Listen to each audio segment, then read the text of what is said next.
Hello welcome to फार्मागिरीज दोस्तों। आज हम बात करने वाले हैं डायबिटीज़ के बारे में। दो तरह की डायबिटीज़ के बारे में हम हमेशा सुनते हैं। एक होता है डायबिटीज़ मेलाइटस और एक है diabetes insipidus. Diabetes mellitus carbohydrate metabolic disorder है। कार्बोहाइड्रेट मेटाबॉलिक डिसऑर्डर का क्या मतलब है? कार्बोहाइड्रेट मेटाबॉलिक डिसऑर्डर का मतलब है कि कार्बोहाइड्रेट का मेटाबॉलिज्म पूरा प्रॉपर तरीके से नहीं हो रहा है। जो भी हमारा ग्लूकोज है वो ब्लड में सर्कुलेट ही होता जा रहा है, लेकिन सेल्स के अंदर नहीं जा पा रहा। सेल्स को जितना मिलना चाहिए उतना नहीं मिल के वो ब्लड में ही सर्कुलेट होता रह रहा है बस। तो जो हमारा ब्लड शुगर लेवल है वो तो बहुत हाई हो जाएगा, लेकिन हमारी सेल्स के अंदर वास्तविकता में जो ग्लूकोज पहुंचना चाहिए वो नहीं पहुंच रहा। और डायबिटीज इंसिपिडस की बात करें तो ये एक एडीएच हार्मोन की डेफिशिएंसी की वजह से होने वाली डिजीज है।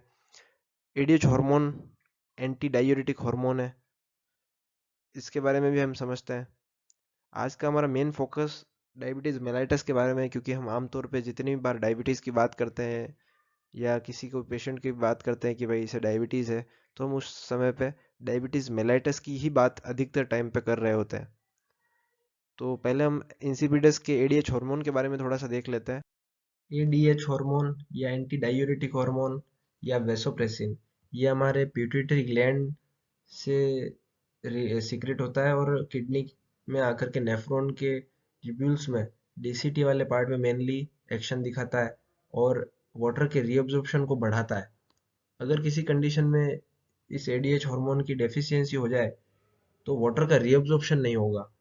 अगर वाटर का रीअब्जॉर्प्शन नहीं होगा तो हमारी बॉडी के अंदर वाटर की डेफिशिएंसी हो जाएगी, क्योंकि एक्सिस मात्रा में जो वाटर है वो यूरिन के अंदर एक्सक्रिएट हो रहा है। और इसी कंडीशन को हम डायबिटीज इंसिपिडस कहते हैं।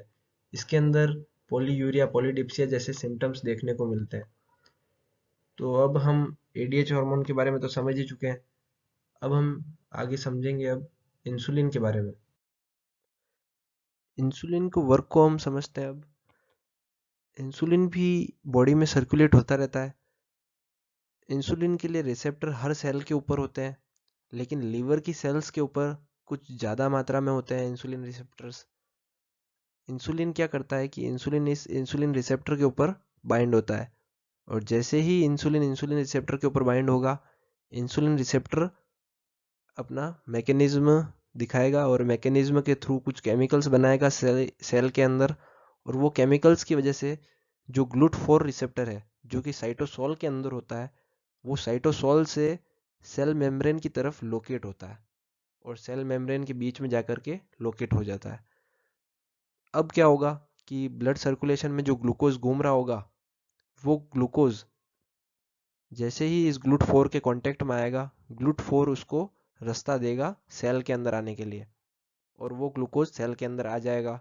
अब सेल उस ग्लूकोज से एटीपी का प्रोडक्शन करेगी और अपने लिए यूज़ करेगी। तो इस तरीके से इंसुलिन हेल्प करता है ग्लूकोज के सेल के अंदर एंट्री करने के लिए। ठीक है, अब हम आगे बढ़ते हैं। अब हम बात करते हैं डायबिटीज़ मेलाइटस की। तो डायबिटीज़ मेलाइटस में क्या होता है दोस्तों, ये मैंने आपको बताया है। अब किन कारणों की वजह से होता है डायबिटीज़ मेलाइटस, इसके आधार पे हमने दो टाइप डिवाइड कर दिए हैं डायबिटीज़ मेलाइटस के। तो टाइप 1 जिस जिसको हम diabetes mellitus insulin dependent diabetes mellitus भी कहते हैं, और टाइप 2 जिसको हम non insulin dependent diabetes mellitus भी कहते हैं। टाइप 1 में पेनक्रिएटिक बीटा सेल्स का डिग्रेडेशन हो जाता है किसी भी पेशेंट में, तो उसकी वजह से इंसुलिन का प्रॉपर प्रोडक्शन नहीं होता।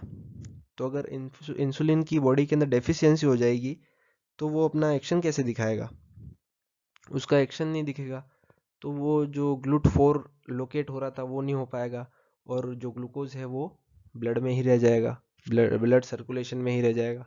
ठीक है, तो और टाइप 2 की बात करें जो कि नॉन इंसुलिन डिपेंडेंट है, जो कि इंसुलिन के ऊपर डिपेंड नहीं कर रहा, मतलब कि इंसुलिन का तो प्रॉपर प्रोडक्शन हो रहा है यहाँ पे, लेकिन इंसुलिन की सेंसिटिविटी डिक्रीज हो गई है। इंसुलिन की कमी नहीं हुई है इसके अंदर, इंसुलिन तो जितना था उतना बन रहा है, लेकिन उसका जो एक्शन दिखना चाहिए वो नहीं दिख रहा, क्योंकि सेल के अंदर सेंसिटिविटी जो इंसुलिन की थी वो डिक्रीज हो चुकी है। Type 1 insulin dependent diabetes mellitus, ये यंग एज में देखने को मिल जाता है ज़्यादातर, और इसे इसीलिए जुवेनाइल डायबिटीज मेलाइटस या जुवेनाइल ऑनसेट डिजीज भी कहते हैं। इसके अंदर doctor direct insulin injection prescribe करता है क्योंकि बॉडी के अंदर इंसुलिन की डेफिशिएंसी हो चुकी है, तो उसे पूरी करने के लिए डॉक्टर जो है वो इंसुलिन के इंजेक्शन प्रिस्क्राइब करता है। अभी जिसको सिर्फ कैलिब्रेटेड डोज को कैलकुलेट करके और डायरेक्ट इंजेक्ट करना रहता है, इसे पेशेंट खुद भी लगा सकता है आसानी से। सिर्फ उसे कैलकुलेट करना है अपनी डोज को और एक प्रेस करना है, तो ये आसानी से इंजेक्ट हो जाता है। इंसुलिन इंजेक्शन लगाने के लिए पेशेंट को किसी पे डिपेंड नहीं रहना पड़ेगा, इसमें बहुत ही इजी होता है ये लगाना। और next type 2 non insulin dependent diabetes mellitus, इसके अंदर इंसुलिन की सेंसिटिविटी डिक्रीज हो जाती है सेल्स के अंदर। और मान लो हम जंक फूड खाते रहें और वर्कआउट बिल्कुल भी ना करें, तो ऐसी कंडीशंस में सेल्स के अंदर एक रेजिस्टेंस डेवलप हो जाता है और वो ग्लूकोज को ज़्यादा अंदर आने ही नहीं देती, क्योंकि उन्हें ज़रूरत ही नहीं होती ग्लूकोज की, क्योंकि आप कोई वर्कआउट नहीं कर रहे होते। तो ब्लड शुगर लेवल्स तो हाई हो जाते हैं, लेकिन अ, वो आपके सेल्स में नहीं जा पा रहे होते, और इंसुलिन भी आपकी इसमें हेल्प नहीं कर पा रहा था, जबकि वो प्रॉपर प्रोडक्शन हो रहा है इंसुलिन का। तो इस तरीके से इंसुलिन की सेंसिटिविटी डिक्रीज हो जाती है। और ऐसी कंडीशन में डॉक्टर जो है वो exercise, dietary control, oral hypoglycaemic drugs prescribe करते हैं। इस प्रकार की डायबिटीज आमतौर पे ज़्यादातर देखने को मिल जाती है 30 एंड 40 के अबाउ। जो भी डायबिटीज हम अधिकतर देखने को मिलती है वो टाइप 2 टाइप की ही होती है। और इसके अंदर अगर ओरल हाइपोग्लाइसेमिक ड्रग्स भी अगर फेल हो जाए, तो ऐसी कंडीशन में डॉक्टर जो है वो डायरेक्ट इंसुलिन भी प्रिस्क्राइब कर सकते हैं।